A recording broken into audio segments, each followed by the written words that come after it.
following show contains adult content. It's not our intent to offend anyone, but we want to inform you that if you are a child under the age of 18 or get offended easily, this next show may not be for you. The content, opinions, and subject matter of these shows are solely the choice of your show hosts and their guests, and not those of the Entertainment Network or any affiliated stations. Any comments or inquiries should be directed to those show hosts. Thank you for listening.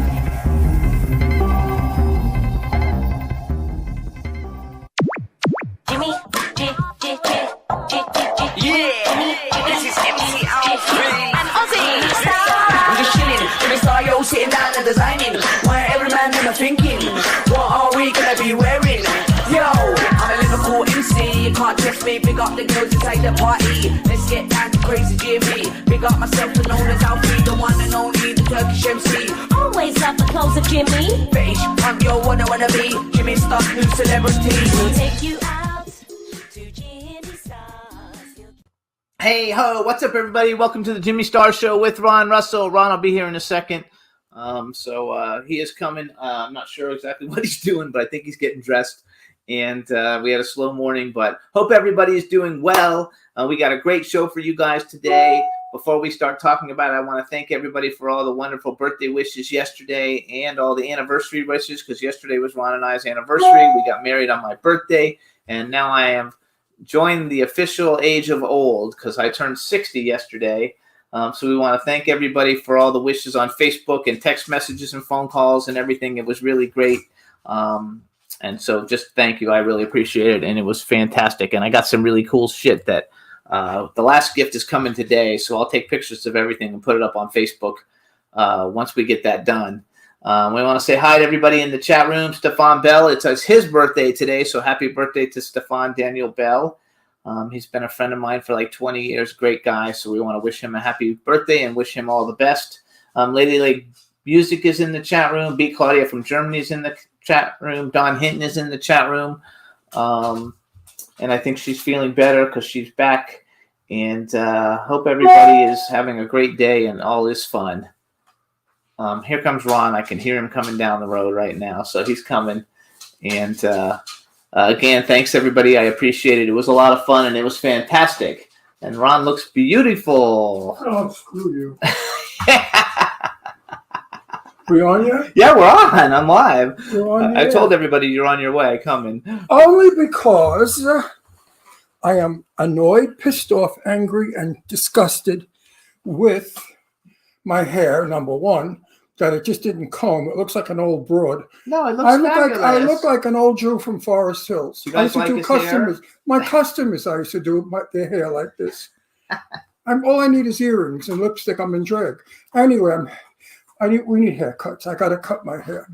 Yeah, we're going the second to thing I'm pissed off about is everyone out there, do not open up an elephant and an alligator. Because it's a fraud. They shut your computer down. And let me move over a little bit more. Okay. They shut your computer down and you can't open it. Imagine the nerve of them. Because they want you to go into Microsoft and get protection. Protection. They're the ones we have to get viruses. Protection from. I know if you guys, in case you don't know, if you click on those things on Facebook, I don't ever click on anything. So my computer was down. Now, Jimmy came along and he finagled and fixed it. It came up. Now, in my message box, I have this screwball who thinks he's my best friend and madly in love with me or something, whatever his name is. And he said, hello. And I wrote back, hi, I'm busy. We're going to be on the air. He didn't give a shit. He kept writing to me about some fucking crap he was selling. That's not a Facebook friend. That's a person who comes in the message box pretending to be nice. And then they say to you, have you heard about? And they give this all. What are you laughing? I'm going to smack you all over this fucking room. Today you're going to Nobody clicks on anything, though. Beware. You know you're not supposed to click on anything. I'm talking. Okay. Then this goes to what I'm saying.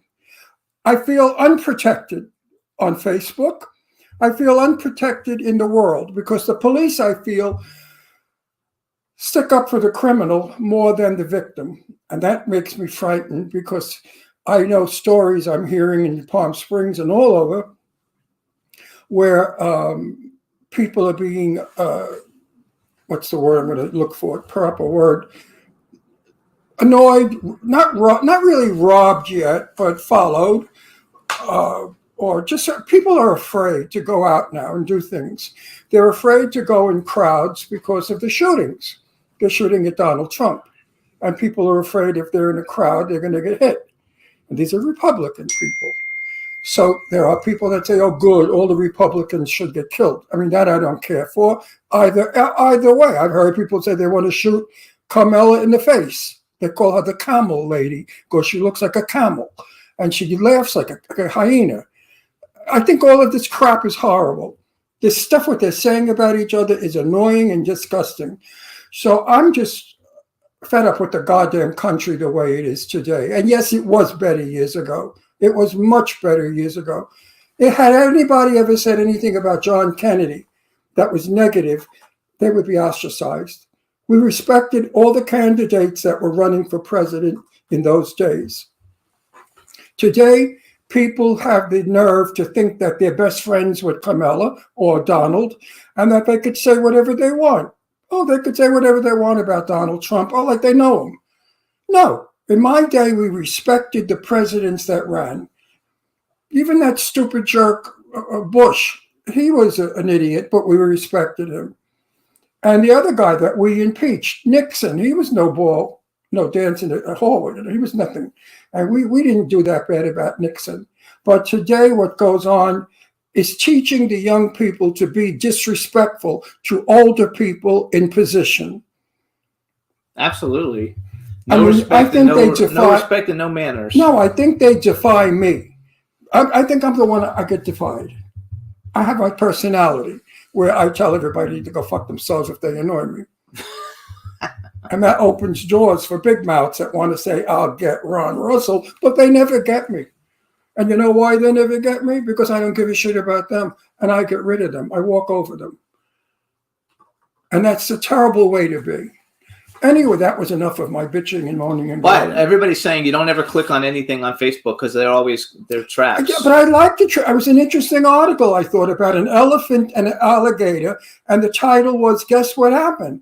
So I wanted to know what happened between an elephant and an alligator, because I put up anything that's human, that's Human nature. interest, yes. Anyway. It's one of the, we had a lovely yesterday. We went to dinner with my daughter and Jimmy for Jimmy's birthday and for our anniversary. Yes. And I got Jimmy for his birthday a gigantic Chucky. It's a 3-foot Chucky animatronic, you guys, but it He hasn't come stabs out you. today. He's you. coming today because we had to have it shipped. Now, Jimmy collects these things as an adult, but what about the child that gets this toy? That's the same size. This doll is the size of a 10-year-old boy. Now, the 10-year-old boy will stand in front of it and it starts stabbing the 10-year-old boy. Isn't that nice? So the 10-year-old boy gets a knife and he starts stabbing the doll back. The 10-year-old boy has no business Listen to watching me. Chucky. Violent toys in my day were not allowed. There was a big thing in the not my day. It was in my children's day. Anything that was a what would you call it when a doll stabs you? I don't know, but it's not a doll. It's an animatronic. It's a doll. No, it's a friggin' doll. No, it's not. Animatronic, my ass. That's the word they made up. It's a fucking doll. It stands there like a person and stabs you. It stabs you. What do we teach? Fabulous. I can't wait. I hope it stabs you right in the neck. I also got an Art the Clown, you guys. Trick or Treat Studios Art the Clown, and I'm going to take pictures of everything once Chucky gets here. And I got a really great Darkseid with light up eyes. If you guys know, we had the guy who plays Darkseid in the Justice League on the show. So I collect Darkseid, and it was fabulous. And the Chucky is fabulous. We saw what it actually looks like at Marcel's Halloween party Saturday night, and he had one there, and it was awesome. And he said it was very Jimmy difficult turned to get. 60 years old. Mm-hmm. Actually, Jimmy turned 12 years old. Yeah. That's what he is, 12 years old. He's got a collection of stuff, of these dolls, and whatever they're called, that we have him in storage. We have a storage room, big storage room, filled with all of his, what do you call that shit? Well, I have my action figure collection and my animatronics. There's a There's a. I have a whole bunch of them. I have Jason. I'm going to get Art the Clown. And yes, you guys. I got him a nice one. Everybody in the chat room, yes, he makes noise. Chucky talks. It talks about killing you before he Yeah. kills you, and he It moves says- his head and It his says, eyes. it says, you little fuck, I'm going to kill you.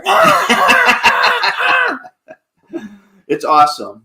It really is, and everybody wants it. They're reselling them on eBay for hundreds and hundreds, like 5 times as much as you can get them for if you could really originally get it. We couldn't You get need it a here. haircut, too. I know we couldn't get it here. So the reason we couldn't get it here is because they were all sold out. So My daughter got Ron's it in daughter got it in Pennsylvania. Pennsylvania and shipped it to us. $150 to ship that friggin' doll. Could you imagine? 125. How much? 125. Correct me for $25. $125 to ship that doll, plus what it cost me to buy it. Don't complain. I'm not complaining, but when my birthday comes around, I don't You really- always get good shit for your birthday. No, I don't get what I give you. That's not true. No, I really don't. He's so full of I shit. don't. I got him an anniversary present too. It's coming later today, and he'll Yeah, show it keep to you telling guys me about next this week. present like it's a big deal. No, it's not a big deal. It's just the thought that counts. It's probably going to be sponges No. or, Anyway, or we have some Brillo announcements. pads or We have some announcements we got to do. something to clean. So first of all, you guys, we want to thank everybody. We have two great guests coming on today. We have Kyle Lauder coming on, great actor, producer, and news personality. He'll be our first news personality that we've ever had on the show. Who's He's that? also really good looking. Kyle Lauder, our guest. What's he syndicated with? He's on KTVN in Reno, Nevada. He's just the news anchor. Okay, so he's not on CBS. CBS. He is on CBS. Yeah, So CBS in Nevada. we're gonna have a war. No, he's not that kind of a. He's not. He's a news guy. We He's not want an we interviewer. have to get rid of CBS because No. of all the things that CBS is doing. No. The whole world is upset with CBS. Okay, but that's different. He's in like Nevada, so it's no big deal. And then we have actor, musician Sonny King coming on.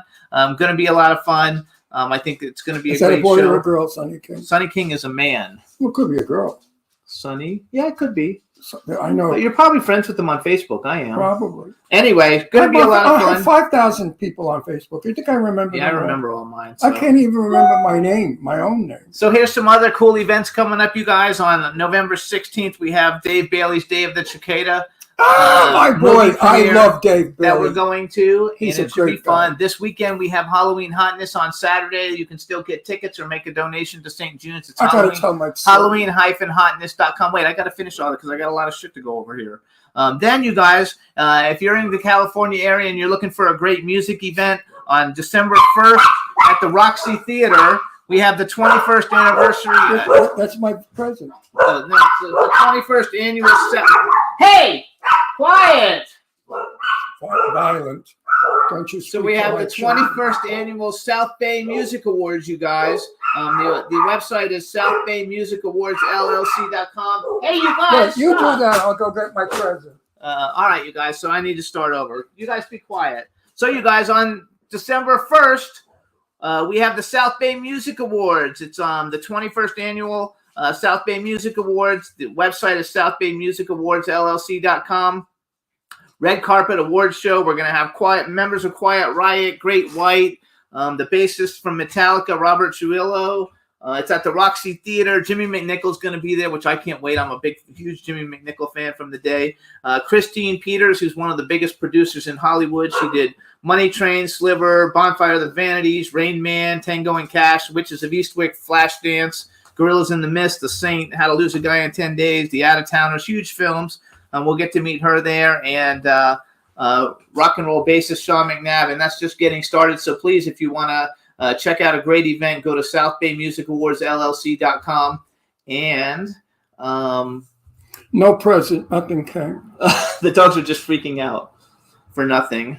It's going to be a big box anyway. All right, so so now we're going to bring on our first guest. Wait. What? Let's play a little game. How big is the box? Well, probably going to be as big as that table. You're kidding. No. The hell Why do did you you think it get- costs $125? It's a 3-foot. You saw how big the thing is. It's 3 Oh, I'm talking about my anniversary gift. No, that that'll you be in the gave me. mailbox. That's Yeah, gonna a be, little piece of shit, right? yeah, it's gonna be a Not a little. big box like I gave you. I got a little thing like that. I want to tell my story. Our good friend, Shelley, what the hell is her last name? TJ's Shelley Mesick. Shelley Shelley Mesick. Mesick. I have a terrible time with that name. Looks just like Julianne Moore. Exactly. And we were at an affair. Am I gonna get it right? And I kept telling everybody that she was Julianne Moore. And Dave Bailey was there. And Dave got so excited, he phoned his mother. And he said, "Ma, you won't believe that I'm with Julianne Moore now." So he told me, I called my mother and I told her I was with Julianne Moore. She was so excited. I said, "Dave, that's Shelley Mesnick. She looks like Julianne Moore." And I called her Julianne. It's not really Julianne Moore. Well, he was so upset he had to call his mother back. And his mother said, "What kind of a jerk is that that calls her Julianne Moore when she's not?" It's I like thought that funny. was funny. No, it's very funny. All right, we're going to bring on our first guest. Yes, bring on our first guest. All right, you guys. Now we want to bring on our first guest. Let's bring him in. Kyle, let's make sure we can hear him. Hey, Kyle. Hey guys, In. how you doing? Good. All right, everybody. Now we want to welcome to the Jimmy Star Show with Ron Russell, news personality, actor, producer Kyle Louder. Hello and welcome to the show. Ron won't Good to be remember with you you. guys. He's met you twice. He won't remember you. That's not true. Do you remember him? That's not true at all. No, I met you at He's like my The- fucking voice, my mind in my voice. I certain people. Okay, do you remember him? No. I just remembered making out with him. Yeah. I mean, do I remember you? You're gonna start stuff if you go down that road.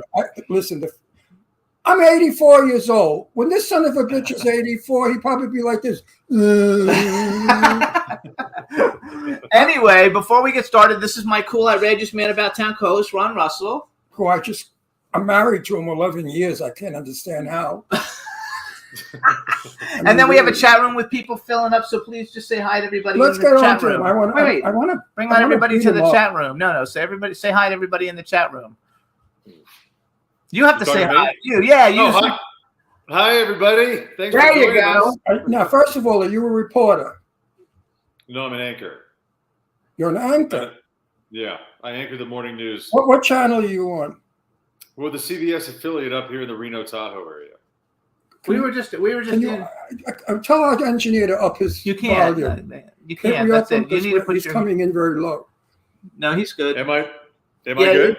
Yeah, you're fine. He's a little bit hard of hearing So- because he's got a clogged ears. Now, I'm going to ask you a really important question. Are you married? Are you married? No, 5 No. years? no, No? not yet. No ring. He was showing Oh. you no ring on the Are finger. you straight? Yes. Yes, I am. Oh, You guys, if you want to shut up, I'm getting there. I have a daughter. Oh, Who you looks like- do? My daughter looks like Michelle Pfeiffer or Grace Kelly. She was the second runner-up in the Miss America. She was Miss New York and Miss Long Island, and she's an old maid. I'm How old looking is she? for a husband for her because she doesn't seem to be finding one. Actually, I think he's too young for her. How old are you? I'm 44. Yeah, Well, you're a little she young. likes him younger. No, she don't, first of all, she doesn't look her age. Listen, Kyle, I'll smack you right in the face. This is important business. My daughter, I want her married soon. He's got two of them. She's straight. She's not gay or anything. She's lovely. She's just a very busy girl. She's an antique dealer. So here's why. So let's go. So first of all, you guys follow. I might have sold her. No, you didn't sell it. I didn't sell No, it. because I know he's not married, but I've seen his Instagram, which shows that there is a woman sometimes around at least, and you guys can follow him on Instagram. He's at Kyle Louder 22 on Instagram. You guys, shut up. No, I would like an anchor for a son-in-law. He's not only an anchor. First of all, one thing I realized when we saw you at Sean Kanan's book signing Yeah. that one time. So you guys, I'll tell you a quick I story. was nice to you when I saw you, wasn't I? No, I remember that. Yeah. You don't remember were. me either. Shit, you too. You remember. You guys, we were at Barnes and Noble, and I was staring at him because I couldn't figure out You're a who. faggot. Because I couldn't figure out who he was. Well, he is very handsome, but I He couldn't. is handsome, I couldn't big figure fool. out who he was, and I was like looking at him, and he looked at me, and then he like moved his seat one seat over, like trying to get away from me and everything. And I Because was he like, figured. and then I figured this it old out. faggot is after And then me. I figured it out, and I went and introduced myself. I say, "Hey, I'm sorry, we met you at your Amityville Harvest or whatever movie premiere, and he was the star of the movie." That's And right.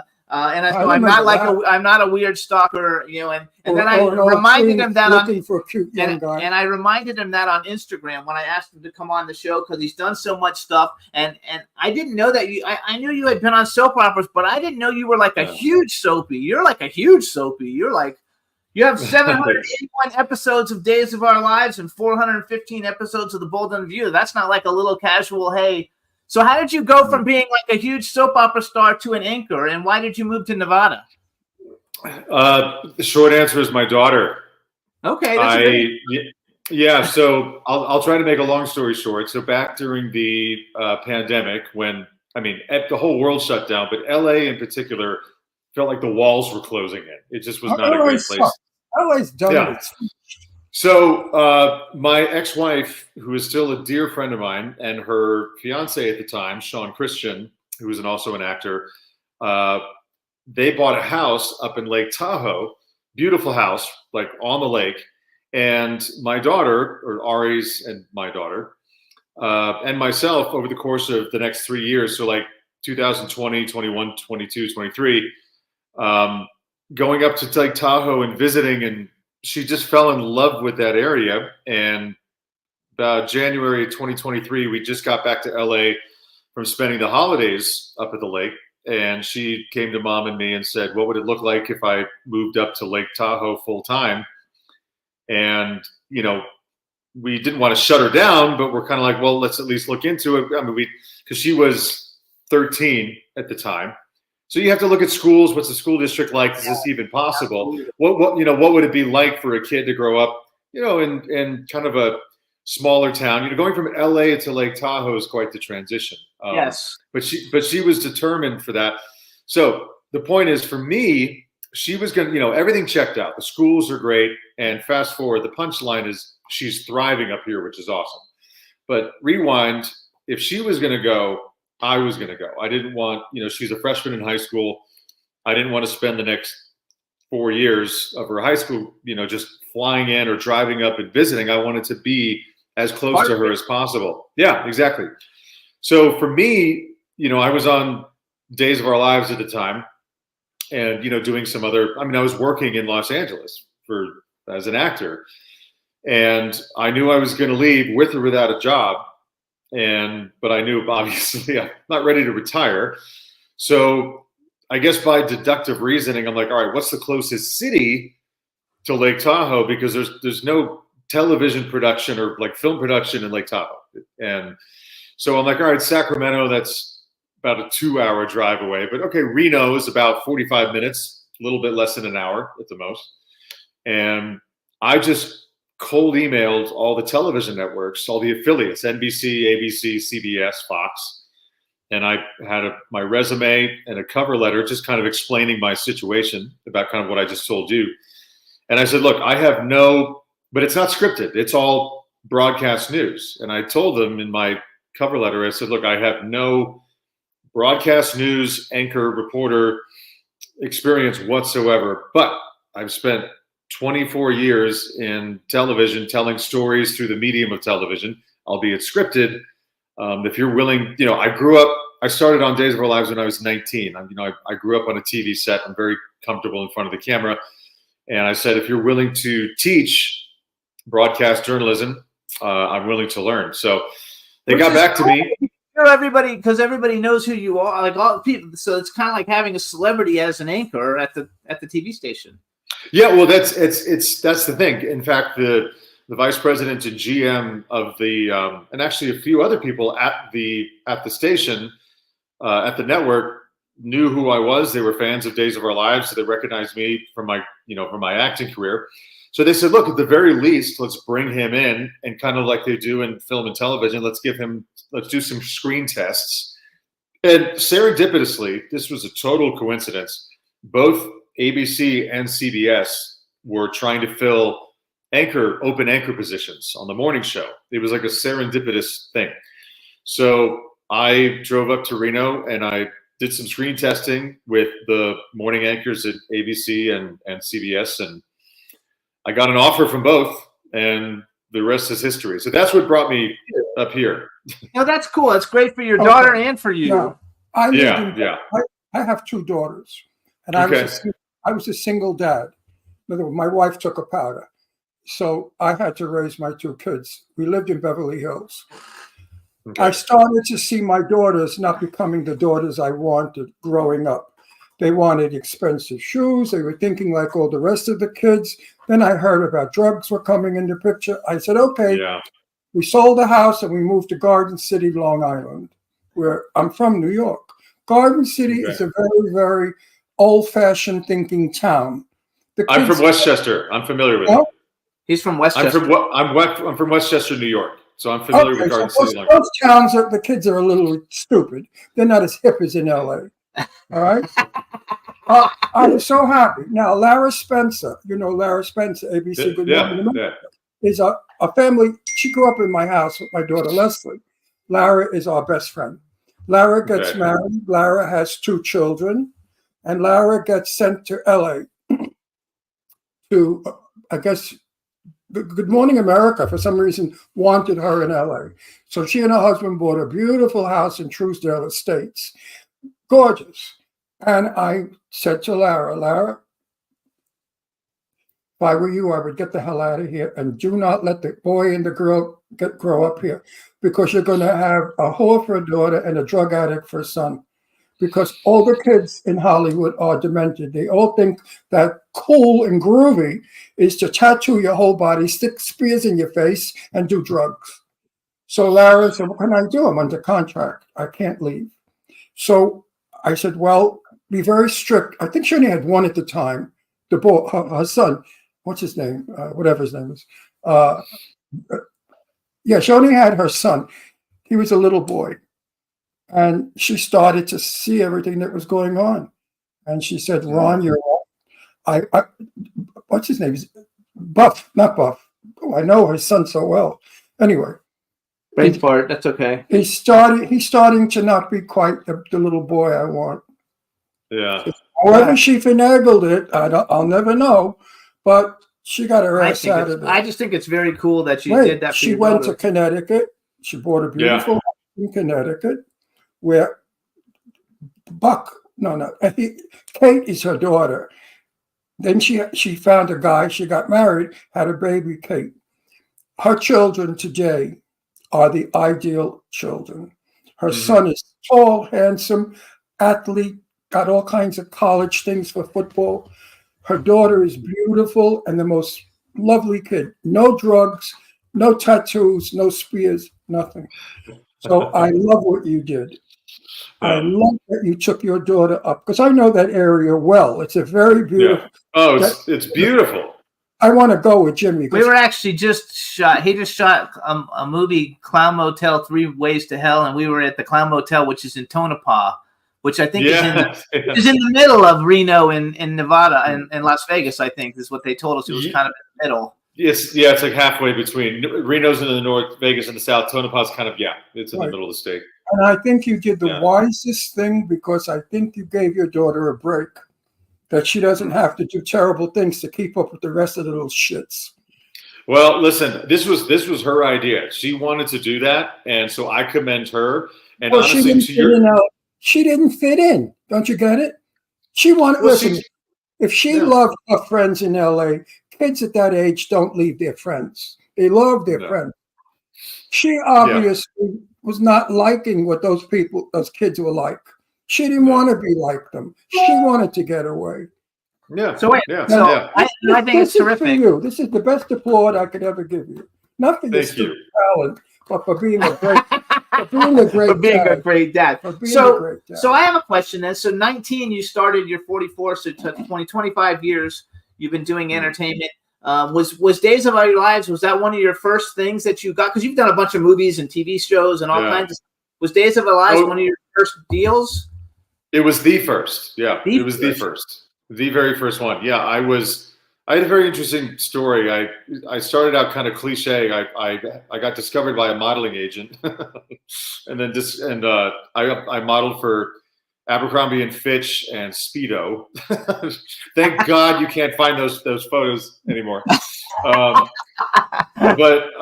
they're not. People have searched. They're like wiped from the internet. I have the originals. So anyway, So I was able to, again, I'll make a long story short. I was able to score an audition for Days of Our Lives through an actors showcase.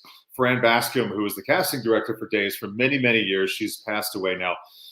She showed up at this random North Hollywood actors showcase that I went to at 19 years old. I had no money. I had no experience. I mean, I was in drama school at Syracuse University, so I did have some training. I wasn't like raw, but at the same time, I didn't have any professional experience. So I went to the showcase, and she happened to be the casting director that was kind of overseeing the showcase.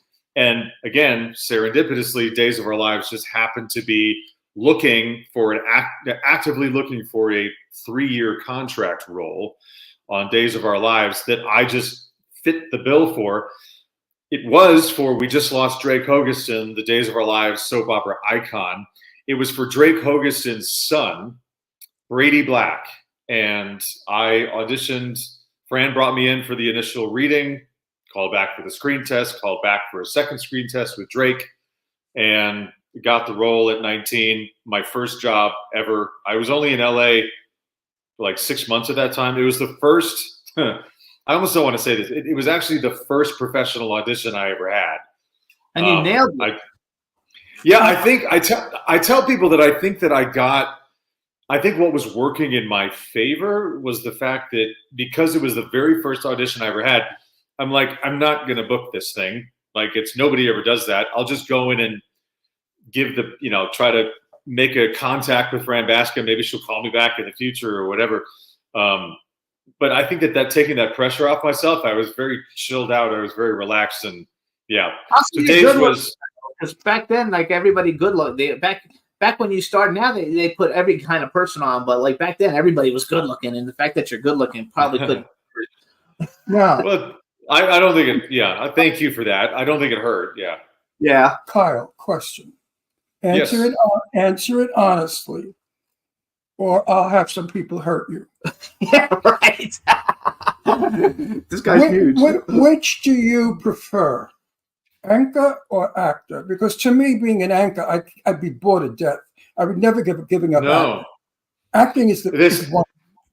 It's like, I know this is the biggest cliche in the book, Ron, but it's apples and oranges. You can't, like, I have so much fun. What made you do this? You're an actor. An anchor is boring. He reports garbage. An actor can create something. Oh no, anchoring is not boring at all, man. Not at all. I mean, I show up I would be bored to death every week, every day, having to go, good evening, folks. And guess what? An airplane just went down. No, everything, the news cycle is exciting. It changes every single day. Every time I show up to work, it's a whole new show. I know. It's like, I cannot imagine with your acting career to have given it up to be an actor. He didn't give it up though, because he still acts. You still act? Oh yeah, he still acts. Right? You still act. Well, He's still making movies? No, not making movies. I'm under a pretty firm contract with the network up here. But Days of Our Lives, I did do a few episodes for Days of Our Lives just a few months ago. Oh, wait a minute. Those contracts stink. Lara's contract said Lara was with ABC forever. And then she was on the show where people brought their Free market flip. No. The people brought their shit to be sold, like the antique stuff that was Antique Roadshow. Okay.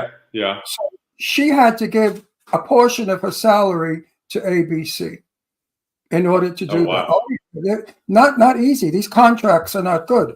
And also, she'll probably kill me if she ever. Yeah, I wouldn't tell her. You don't go telling secrets of people. Well, it's not a secret. She told me. If you tell me, you know it's not a secret. Your contracts are pretty strict. Anyway. Yeah. Wait a minute. It's important. and they hold the anchors. Oh, they do back. hold him too. They're going to hold you to it because I Sean mean, Kanan can't do no. things unless he gets it approved. Everybody Yeah. has that problem. Yeah, look at Sean. He went back and he's hitting.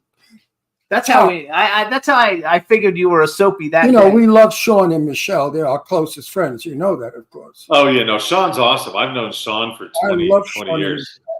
So here, what I did. First of all, we have Dawn Hinton is in the chat room. She says she named her daughter after Carly on Days of Our Lives. Just say hi, Dawn. Hi,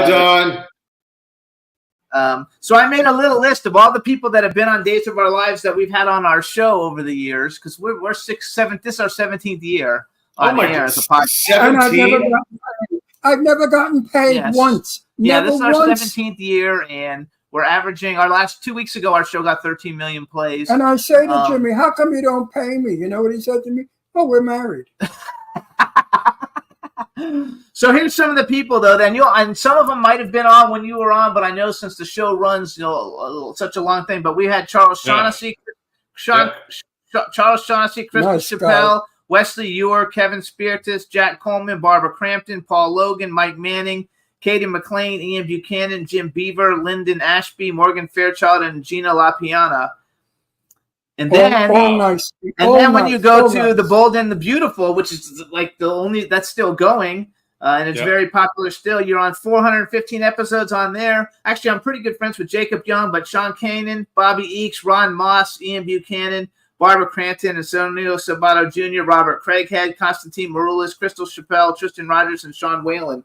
So basically, like that's a lot of people for us to have on And those when shows. when I auditioned for The Old and the Horny, they were considering me. Yeah. And you also did the Days of Our Lives 35th anniversary TV movie. Yeah. So you're a big soapy. So You wait a minute. Excuse me, I'm negotiating. He should be in our movie well, if it fits into his with movie. the one that you're producing about the soap Oh, the Soap stars. Stars. That could He'd be be perfect actually. for. He'd be perfect to be. in it. I'm actually putting together a movie. I don't know if it would fit And in. we because have the money. you don't get time off, really, right, to do stuff? Oh yeah, I do. Are you allowed to make a movie? Does your contract Yeah. allow you? Huh? Yeah. Yeah. Okay. I'll have to Because talk about that. he's putting in all the soap I'm operas putting a lot of soap opera some stars years in, ago. in a movie called Saving Sean, Paradise, and it's Sean about is- a, it's Sean about is in it. it's about a soap opera. It's about a soap opera star, about a soap opera Oh. and a family and stuff. And anyway, It's a I good just script, got it's a good funded, so movie. I'm working on it. So Wow. talk to Sean Kanan about it. Now Sean doesn't know about it yet. You're like telling Sean me. doesn't know. No, I got the money without having a cast. But we have but we're going Wait after. a minute. What if Sean's not available? Then I'm gonna get somebody else. Like, what do you want? Well, I'm not going to be in that movie. Yeah, you are. Not if Sean's not Yes, in it. you are. Nah. Don't be stupid. Anyway, it's a very cool movie. It's about a soap opera star. It's called Saving Paradise. About a soap opera star who inherits an old rundown. I'm the old rundown. No. Inherits an old rundown beach resort that's in financial difficulty. It's like a Hallmark movie, and he gets all his soap opera buddies to come in, and we do like an auction, to like sell them wow. a date with them to raise money to do it. And so we're bringing in people, men and women who were famous like in the 80s and the 90s. A lot of them. Yeah, and I Yeah. may be playing opposite Joan Collins. If Joan Collins, You gotta comes quit in. saying these things. These are not public things. I could say what the fuck ever I want. You tell me. You asked me though, You why said- you you asked me why I never tell him anything. It's because he fucking sells it, and we're not allowed to talk about that shit yet. I didn't say I was screwing Joan Collins. I said But he would be good. Actually, I have a said- werewolf movie I'm shit, doing too. I said she may be playing my wife. Yes, she may. And then opened a segue to talking about something. You don't know how to do this. I do know how to do that. That's why before I came on this show, you were a crappy nothing show. Yeah, no, we The weren't. minute I came on, it flew up because you're afraid of things. Listen. People love us out there, all 5 million of you, because we're honest. We don't play little faggot games. No, it's reassuring these days. Yeah. Honesty. Yeah, we're not Correctness. about it. So one person I see that you've done a lot of work with, and I guess because you're Like what? My saying John Collins is going to wreck his movie. Get over it. No, but he's done movies and stuff with a whole bunch of He'd people be that have been on the perfect. show. He would be perfect. So- I know the script. He would be perfect. So you worked a lot with Jessica Morris, who's been on our show a couple of times. I love her to death. You did a Mermaid Yep. for Christmas with her, and I actually Yep. I have the trailer for it because it's so cute, and I'm gonna play it real quick for everybody to see it. So one thing I like is that you're not pigeonholed as a soap opera star. You're not only making Lifetime kind of movies. You're making like family films. You're making horror movies. A lot of horror movies. Jimmy. Would you please let me finish? No, you used a horrible word. What? Pigeonholed. No, it's not a No, the soap opera stars are far more important than a lot of the other people. They are, in their own right, the most looked at of all stars. That's the hardest job. I to be mean, a soap opera star. let's get somebody. What's that jerk? One that dumped my Angie. Angie's ex-husband. Angelina Jolie. I don't know. Like it has Brad nothing to do. Pitt. You are brain dead and you're young. Brad Pitt is #1 box office, but you have been viewed more than he has. Because Brad Pitt didn't work every day for 365. How many days did you work? Would you say in your whole career? How many? Well, I did well over 1,500 episodes. So yeah, but that's just on soap opera. Well, no it's just on no soap one's opera. watched Brad Pitt for 15 times. 1,500. 1,500. Anyway, go So back. I respect soapies.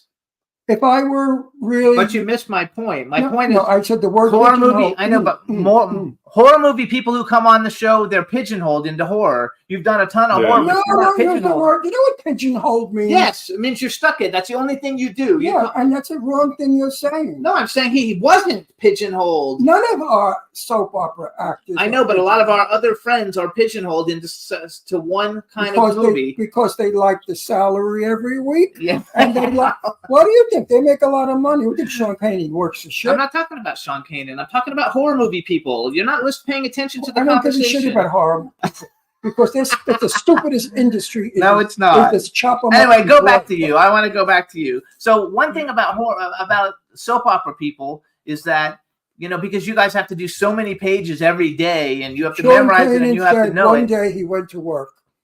Sean went to work, and he knew his script. They threw 40 pages at him.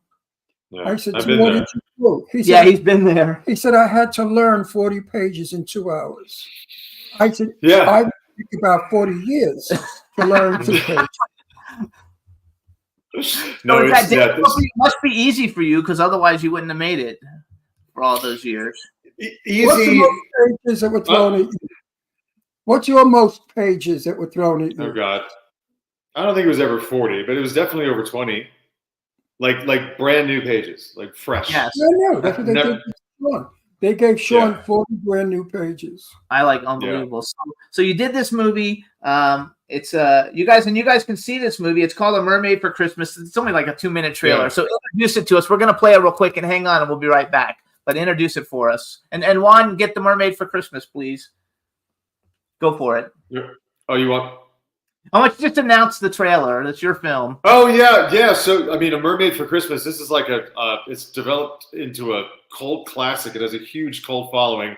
Like after Thanksgiving, between Thanksgiving and Christmas for the past 4 or 5 years, this thing just blows up. It's fun. It's cheesy. It's whimsical. Do you want me to give watch the trailer. You get the kind of a plot point to it. But we shot it. 2019. So like 5 years later, people still love this thing. It's really I fun. thought it was super cute. All right, everybody, A Mermaid for Christmas. Here's the trailer. We'll be right back.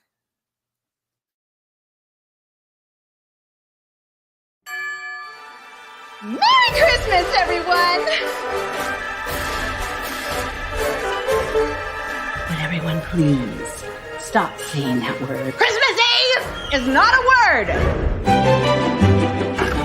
Hey, honey, how's it going over there? If you aren't too busy, would you mind explaining to me why your brother is putting a mermaid in my swimming pool? Mom, I promise I will explain everything. Travis, I think something's wrong with her. She told me she's a mermaid. She's not going to give you any trouble. She's actually pretty nice. Do you honestly believe that you're half fish? Was that so hard to believe? Travis goes to the pink. $50,000. You, Miss Mermaid, are all types of strange, but I still like strange. Mom, I've only known this woman for a little bit more than a day, and I don't know how I feel about her, but there is something that draws me to her. Nothing fishy about falling in love.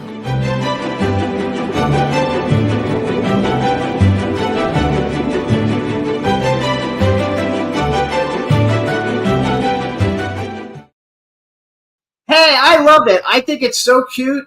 I can see why everybody likes it. It looks like a feel-good movie. Yeah, that's what it is. It's not a very complicated movie. It's a feel-good movie. It's cheesy. It's whimsical. We need more feel-good movies. Yeah, and I think that's why everybody really gets, every year people, like the same people watch it, and new people are introduced to the movie. Of course, they're starving for it's really, again, it was so fun to shoot, and I just love the fact that 5 years later, people still freaking love this thing. It's still on Amazon. So now, where do you think we have gone in film? Everybody is in gray clothing. The sets are all gray. The story is always morbid with blood, killing, adultery, homosexuality, lesbians. Do the children of today and people need to learn this? Do they need to know all of this shit?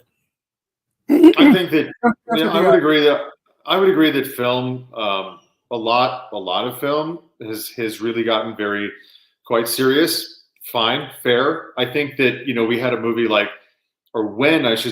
we have a movie like Deadpool and Wolverine that just came out, there's a reason why that thing made literally over $1 billion worldwide, because I think people they want to go to the movie theater to be entertained, to feel good, as we've been saying. And I think the number one movie today, it opened and it made $18 million. That's what I mean. It cost $5 million to make. I don't think, and who am I to say this, but in my humble opinion, I think that the majority of the movies that are being made and released into theaters these days are not movie theater type popcorn movies, which is why movie tickets are down. There's a reason why when Top Gun Maverick came out like a few summers ago, that thing blew up because, listen, I love superhero movies. They have their place, but I think that if you want to get people to the movie theater out of their house, out of their home theaters nowadays, which are cheaper and cheaper to build these days, then you need a movie theater type, experience. And I think to your point, Ron, a lot of the movies that are coming out are very emo. They're very plot, like Joker 2 bombed. What we need is to laugh. I can go to a party of 50 people in a room. They're quietly speaking. They're talking boring shit. I'm not interested. So I start I put it on. I become Ron Russell, the crazy guy. They start laughing. The entire room that was over there is now here with me. Laughter attracts people. If you make people laugh, they will follow you. If you make movies that make people laugh and are happy, they will love them. This is my point. We must bring back the comedy, the romantic comedy, the family comedy. We've got to bring it back. Otherwise, we're lost as a civilization because we cannot live with blood, guts, chopping. Listen. Oh, I have to say something. He's going to faint. Very dear friends of mine, one of our best friends, does a movie, but he never tells you about the movie. We went to the red carpet event, and they got a man in a dungeon. They tied him to a bed on his back, and they proceeded to cut his penis off. And we saw them cutting the penis. Ron almost had a heart attack. I said to my friend, I said, "What the fuck are you doing?" He said, "It makes money." So I said to him, and this is a true story. I said to him, "So what is it next? You're going to get a woman, put firecrackers up her cunt, and then blow her pussy off?" And you know what he said to me? Maybe it's been done. It's been done in a movie. And I thought to myself, dear Lord, what the hell is going on here? All right, hold on. I want to change this. I want to go back. I want to go back to Wolverine. No, 'cause the audience loves Deadpool. this. I didn't go to Deadpool and Wolverine. I haven't seen it yet. I'm pretty good friends with Tyler Mane and Sabretooth. You know, I love Sabretooth. He has a cameo in it at least. So let's go to you because you're a big burly guy. You like superhero movies. If you were going to be a superhero, who would you want to be? Like, what superhero is one that you like so much that you'd be like, oh my God, I'd love to tackle that and be that superhero? Thor. Oh, really? That's awesome. Yeah. No, it's a toss-up between Captain America and Thor. Okay, I'd probably pick Captain America, but you could be And Thor. I don't have to pick anybody because I am Flash Gordon. He likes Flash Oh, Gordon, no, I am Flash Gordon. which makes it Flash fun. Gordon, that's a classic. Absolute classic. Yeah, you know what? I think you swayed me. I think I might go Captain America. I think you're right. Yeah, I like that Captain America better. Any of those good characters. He likes the Buster Crab Captain America because that's what he watched when he was young. Flash Gordon. I grew up. Yeah. We didn't have heroes like today. We had Superman, Batman, Flash Gordon. Green Hornet. Green Hornet was weak. More of a radio show actually. We listened to. So I actually collect action figures, and I got him a Buster Crab Flash Gordon. Yeah. Oh, I love it. Oh my God, that's But, great. but for me, Flash. with the real ray gun and the Strata sled that they flew around in. So- Wonderful. Oh my God. That's wonderful. So I got him that, and then I have all the Sam Jones Flash because we had Sam Jones on our show last year. He was great. He told us the greatest Oh, I stories. love And Sam he's Jones. my Flash Gordon, that's no. my generation. I was thrilled to pieces to meet him because I'm such a fan of Flash Gordon. So when I met him, I just flipped over. For some reason, too, though, I've always liked Daredevil. I don't know why. I don't really like any of the movies, but I like the comics. And I collect Daredevil action figures and Batman action figures. We had Antonio Sabato Jr. on, and he collects all Batman. And what I like about all the Flash Gordon movies and TV things that we've seen, in the Flash Gordon film, you'll never see blood and guts. You'll never see blood and guts. No. They shoot them with the ray gun and they disappear. So that's what I like. When kids see that, when kids watch those films, they actually like it though. They like it. So in the chat room, they think you could do either one.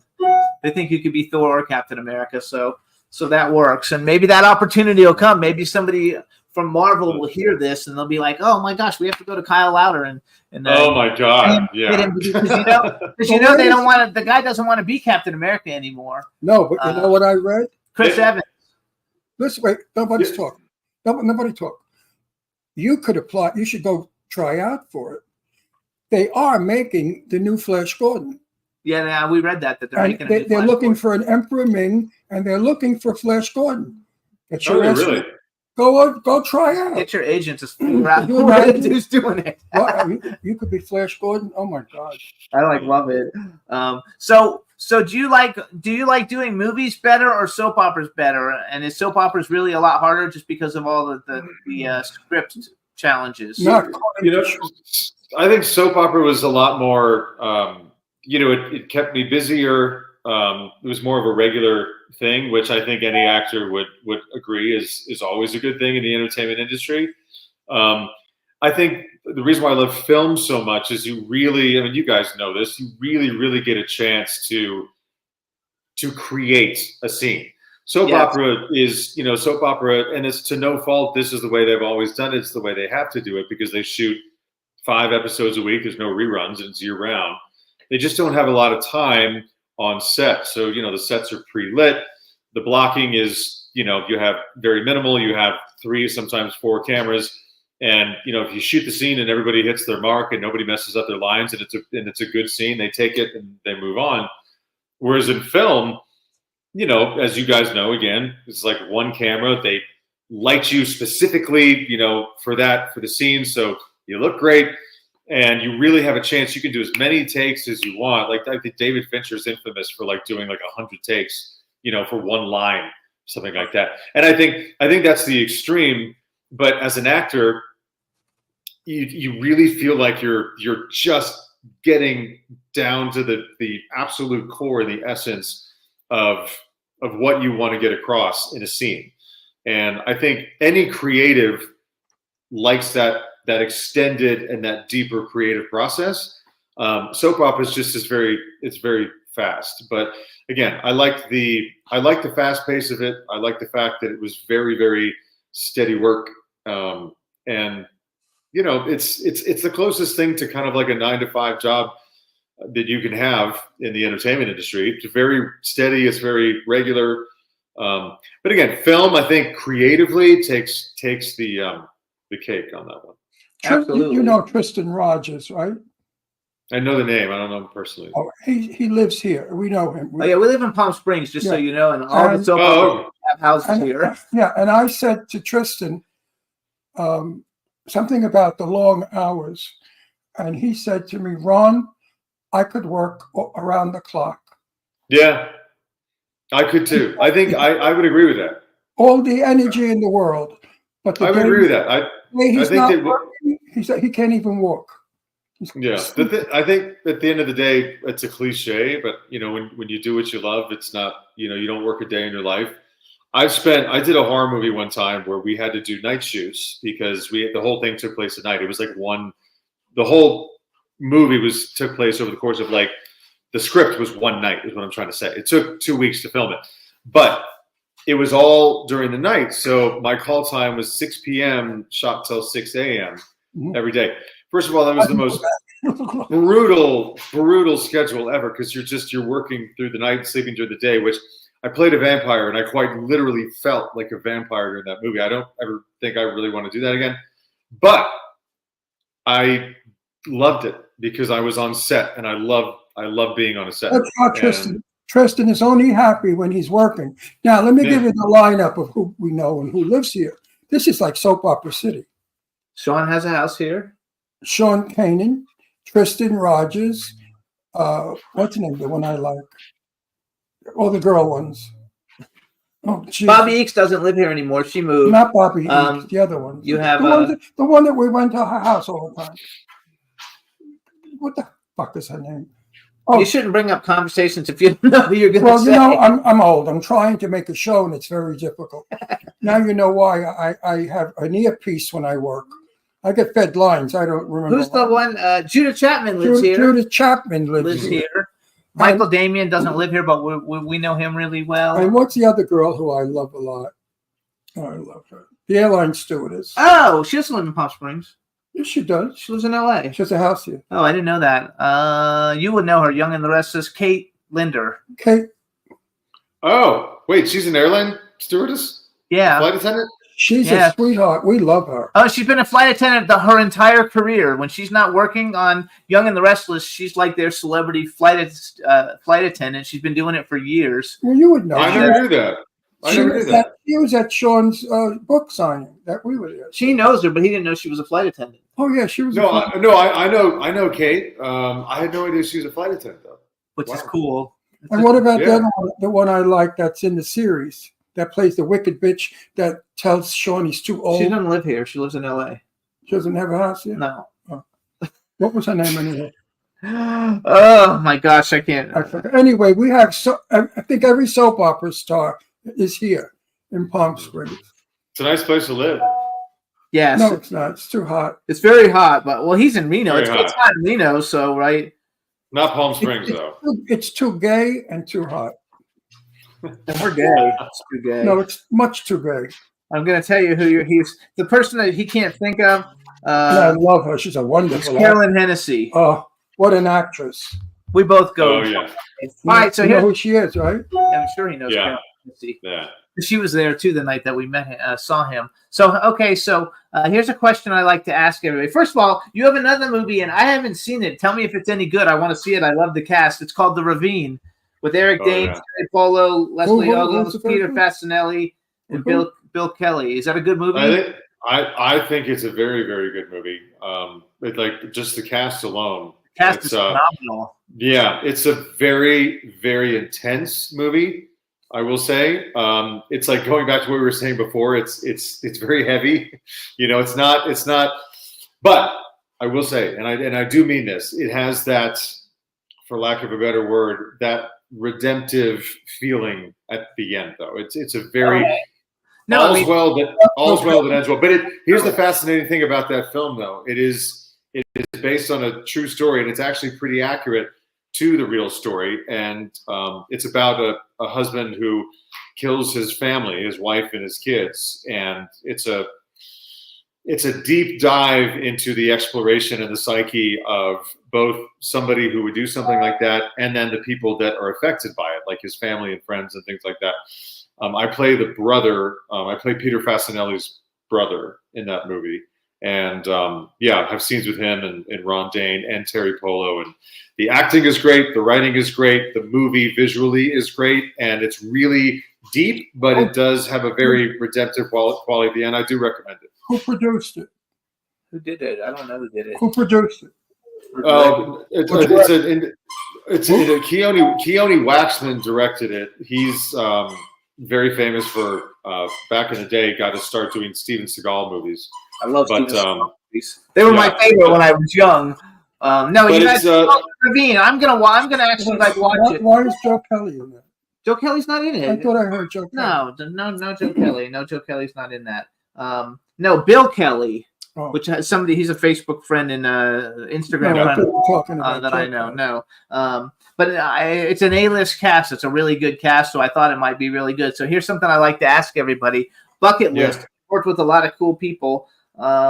Bucket list, male and female actor, living or dead. Living or dead that you would have liked to have worked with. And then the second half of the question is if you could have been in any movie ever been made. Wait, do it slower. He's not getting confused.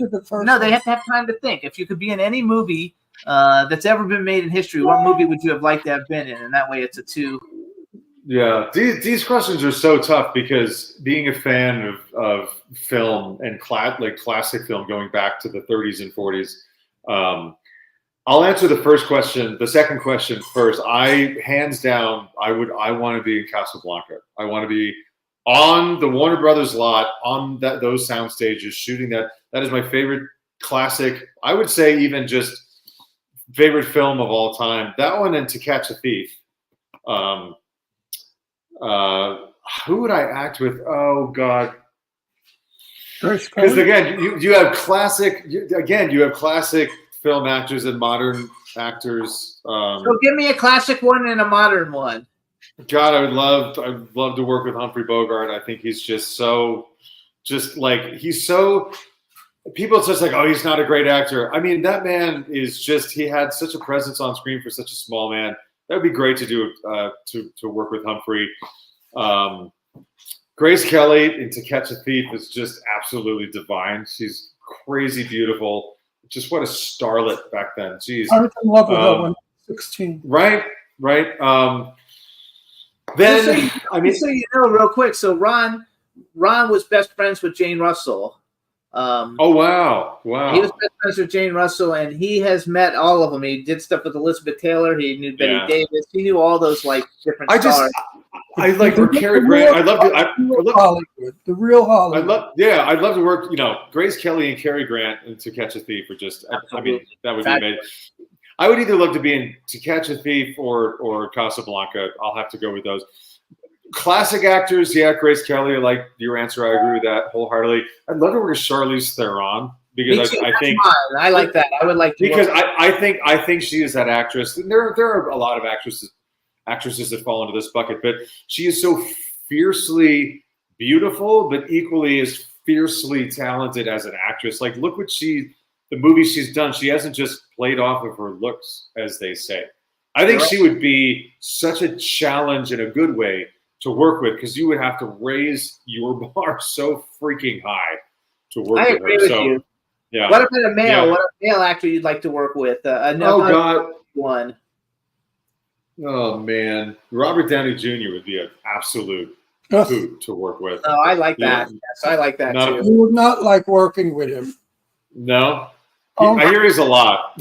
Yes. I get stories back from people who have worked with him and know him.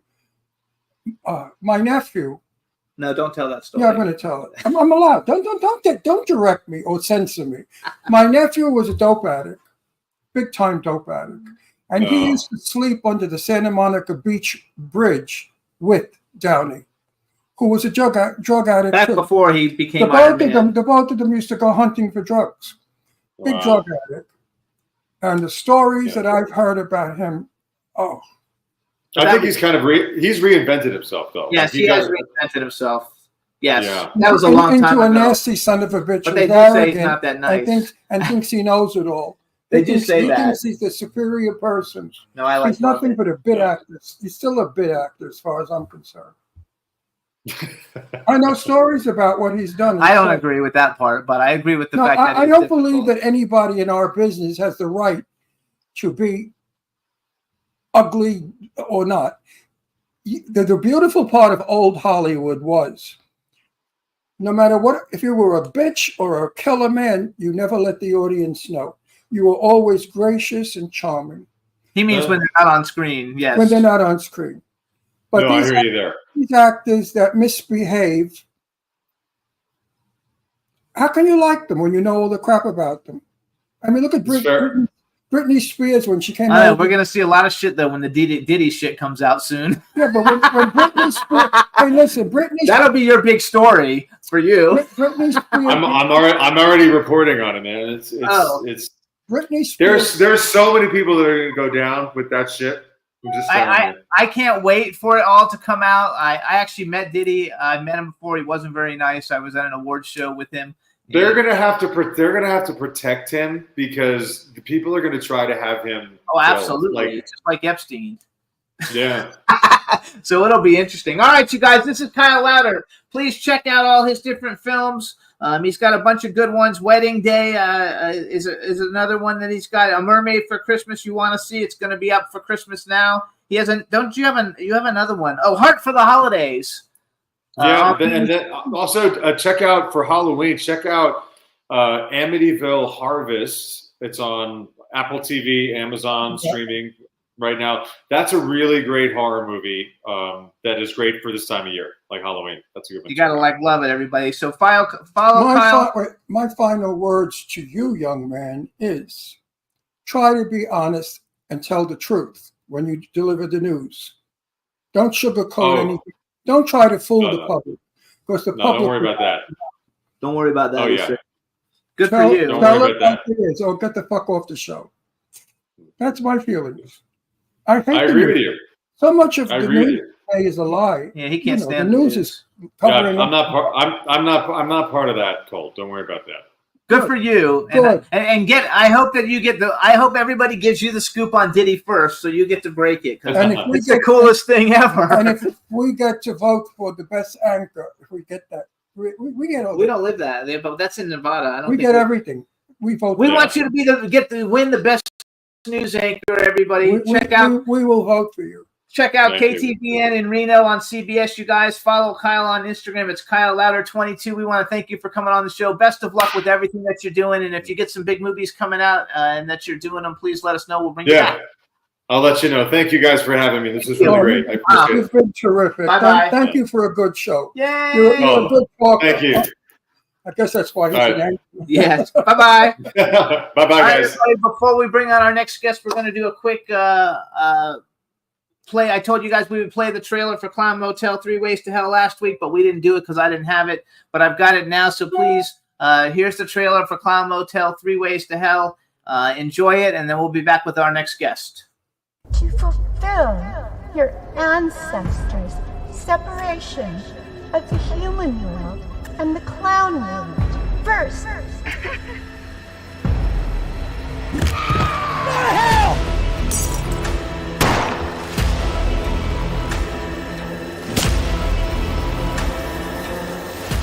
You came to steal our gold, so I'm going to steal your soul.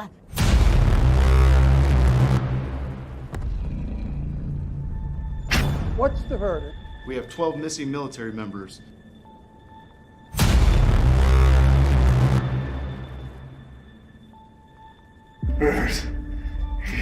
You can do it. General, are you saying one last rescue mission? We have one shot at this. Let's make it count. We go from Silent Hill to killer clowns from outer space. Welcome to the Clown Motel.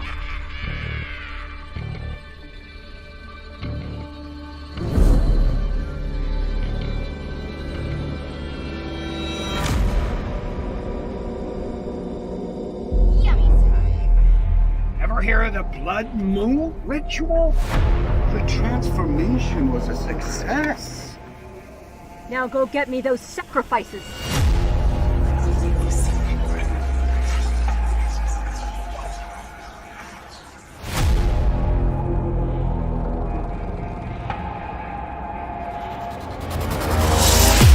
I love you.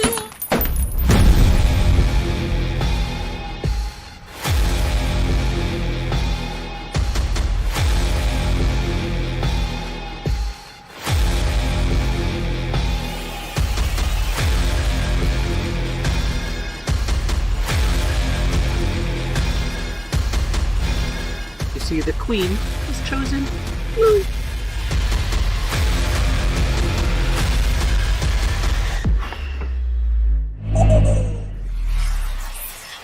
Welcome to the Clown Motel. Acid?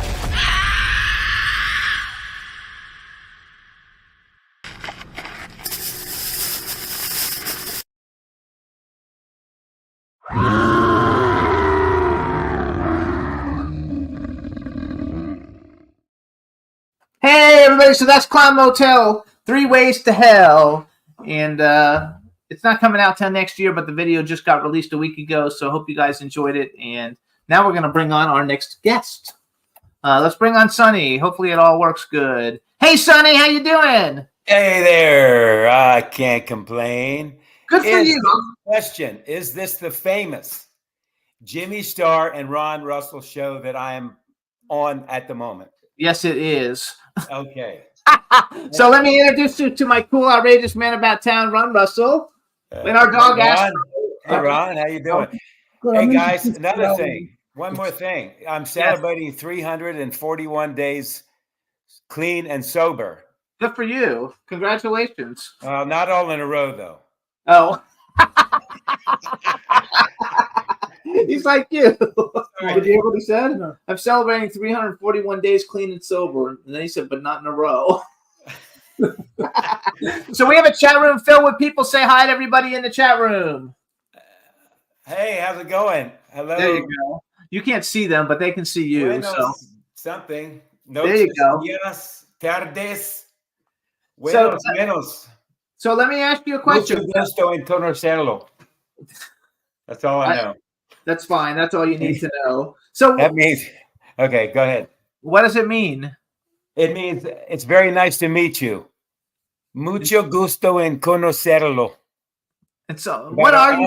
Where are you? Huh? Where are you from? Where are you from? I'm from Cumberland, Maryland, about 60 miles south of Pittsburgh, just inside the Maryland line. Okay, we just lived across the PA line in Allegheny County, the Appalachian Mountains. We lived in Doylestown. We lived in Doylestown, Pennsylvania for 5 years, right? And where?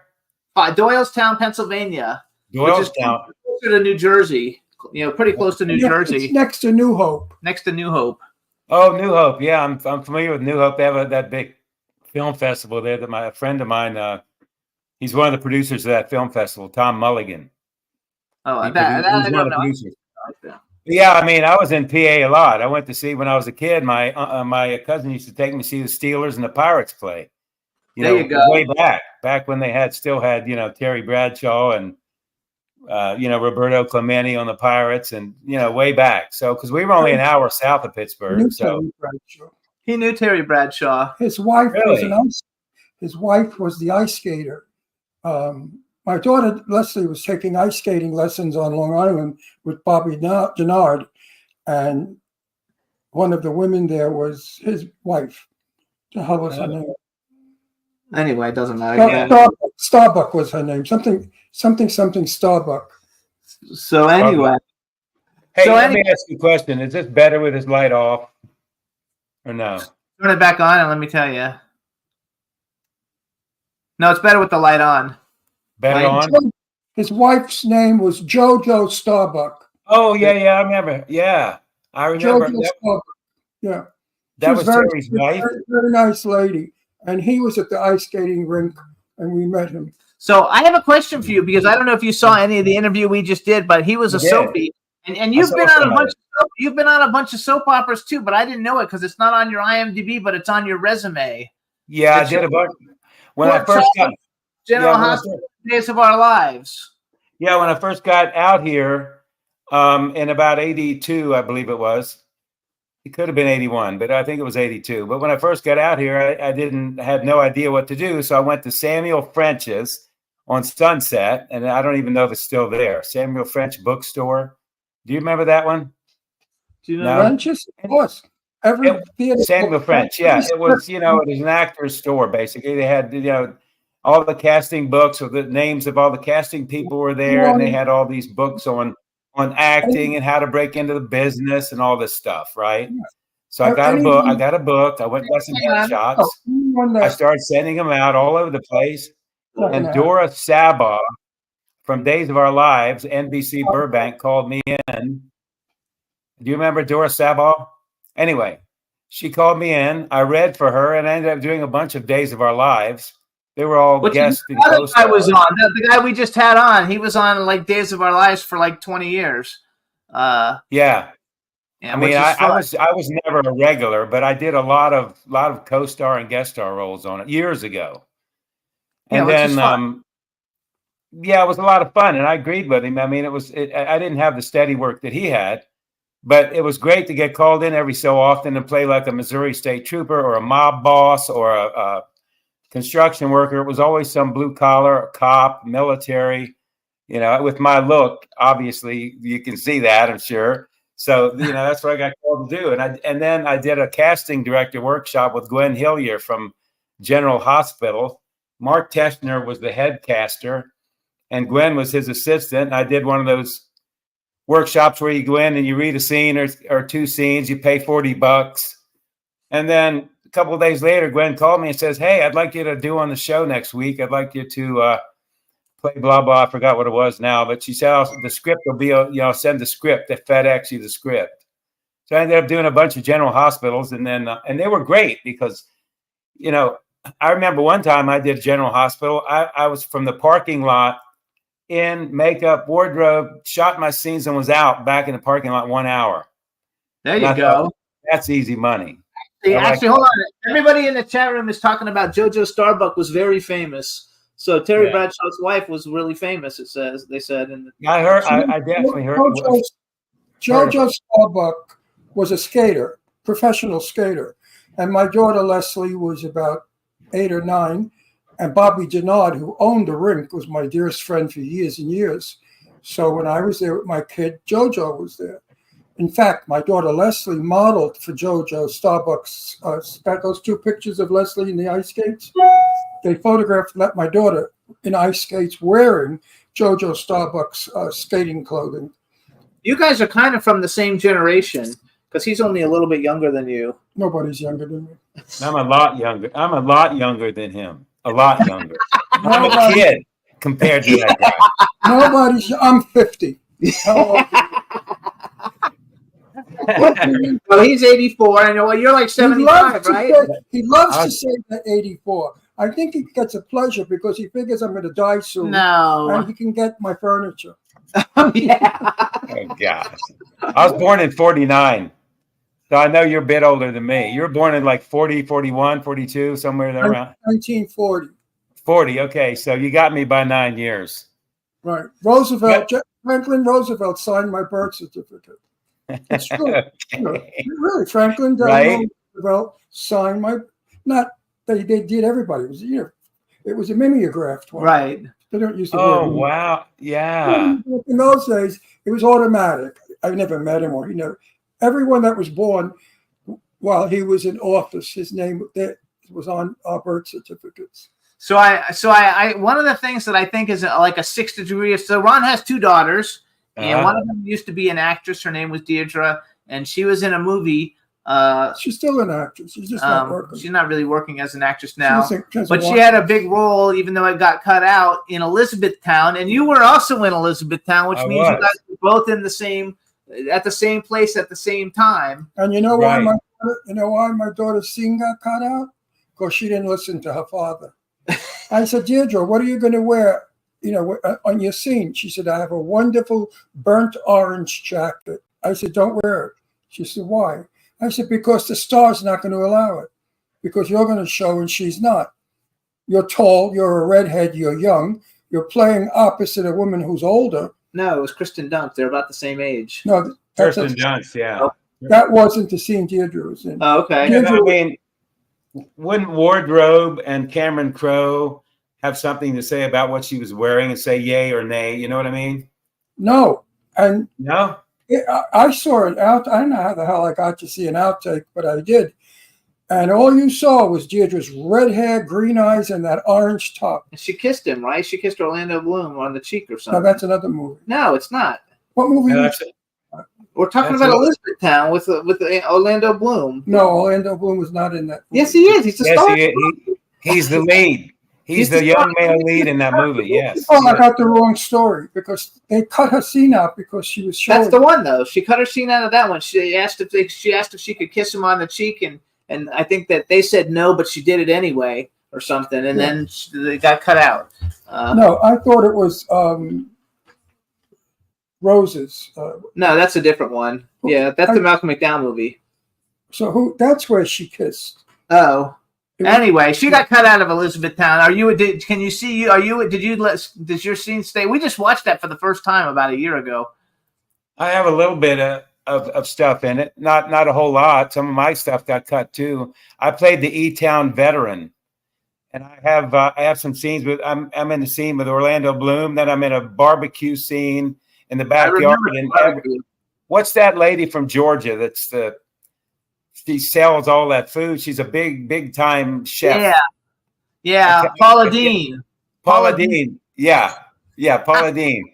So I had some stuff with her, and I had some scenes in a where the family got together, and then I had a couple scenes in the backyard. They had a backyard barbecue, and I was there 5 days. I didn't have a big role, but I got to meet everybody. I mean, Alec Baldwin wasn't there when I was there. But I did. Kirsten Dunst was there. Orlando Bloom was there.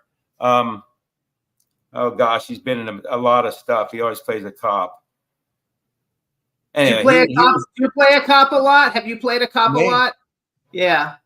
Yeah, and military. Yeah, I've played a lot of those. He plays preacher, policeman. I played a lot of mob bosses. He plays a lot of mob bosses too. Yeah. I was on a series called Cypher on the Roku channel. I was the mob boss on that show. Actually, that's a good show. I was the mob boss Chris on that show, and it got renewed for seasons 2 and 3. And the sad thing was that I had just signed a contract for 26 more episodes. And a month later, the actors went on strike, like literally about a month later.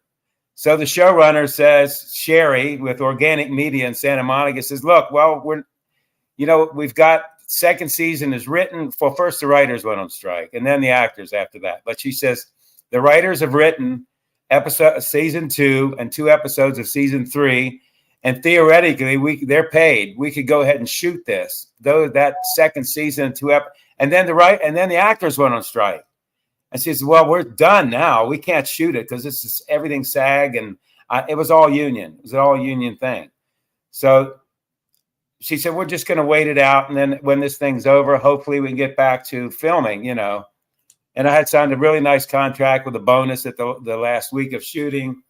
And then about, I don't know, when did the strike end? December or something? November, December of that same year? December.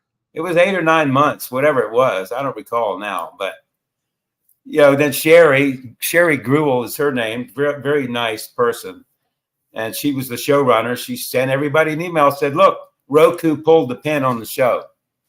So that was the end of that. But so do you like doing because you've done a bunch of TV series and you also have done a bunch of movies. Do you like doing which do you prefer, TV series or movies?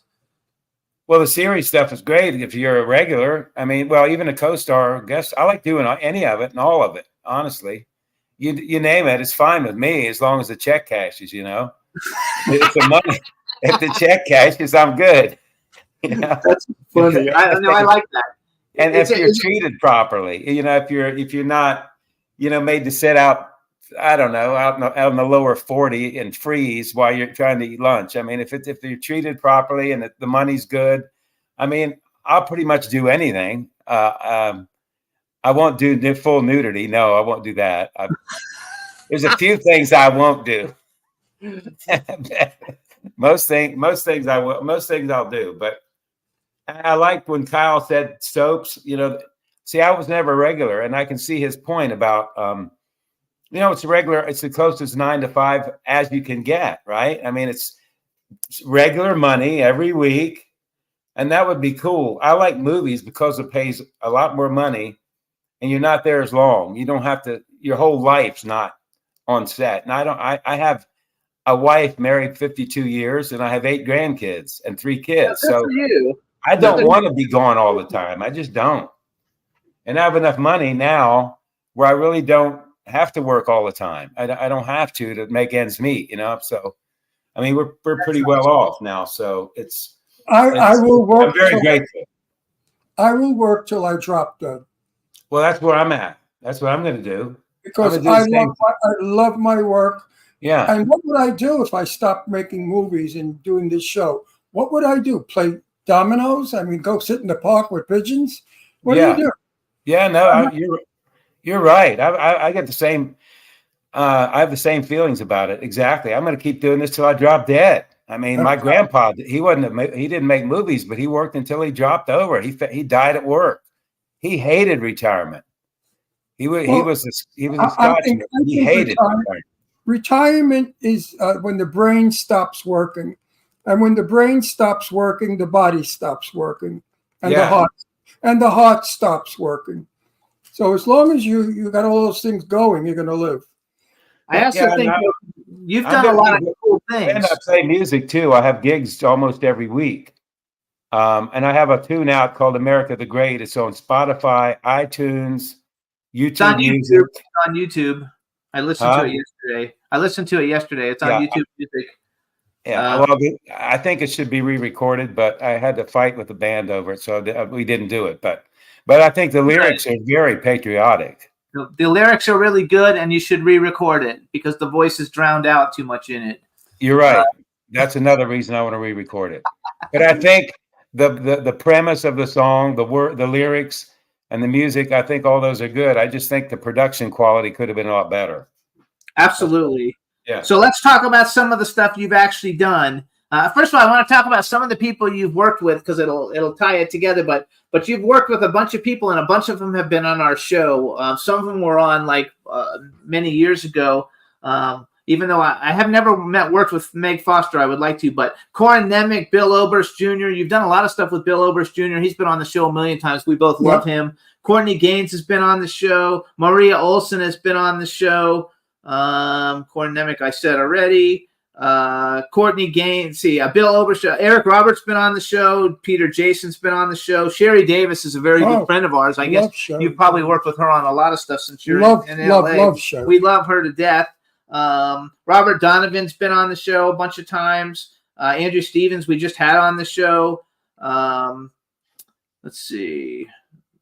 Robert, you have a lot of them that you've done a bunch. So you've done a bunch of stuff with Corin Nemec, Robert Donovan, and Bill Oberst Jr., all terrific talents, super really great guys. But you did a movie called The Deceived with Meg Foster. Did you get to actually work with Meg Foster? I love Meg Foster. Oh yeah, I had some scenes with Meg, and that should be out.